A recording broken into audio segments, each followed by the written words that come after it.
Chwa maji, unamaliza kukunywa maji. Don't. When Mrs. Kurutu stood there, she said that all with the Kenya library, Madam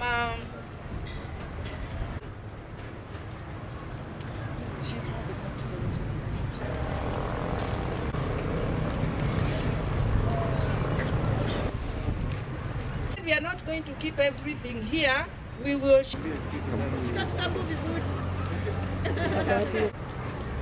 All right. What I want to ask the parents is to ensure that their children come to school on a daily basis. The school has reported a massive absenteeism, especially of Form 4s who have just registered.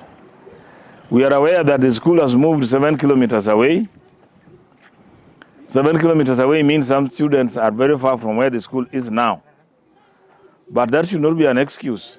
They should come to school on a daily basis because for the school to perform, the children, the candidates, and everybody must be in school. I want to thank the teachers because the teachers, the principal, all the teachers are not from the locality here, but they have been committed to stay in the local markets here. And every day you come here by 6, 7, they are in school.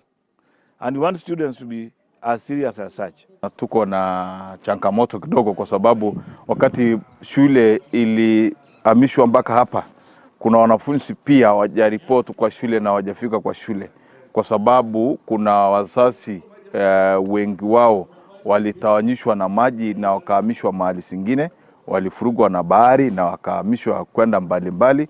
Sasa unakuta wanafunzi hawa pia walifuatana na wazazi wao kuelekea mahali yenye walielekea.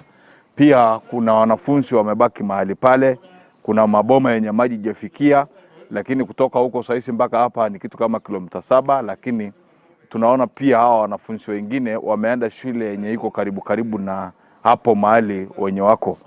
But we are very grateful to the community and the government of Kenya because we've been relocated to a new site. Currently we have a school occupying a land of about 30 acres.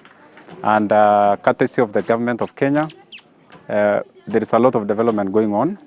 We have 2 classrooms, permanent classrooms complete.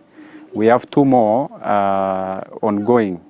We have also a laboratory that is ongoing construction. So we are in fact very optimistic that very soon we'll have our school back to normal. We shall have our students being in the boarding as it were before.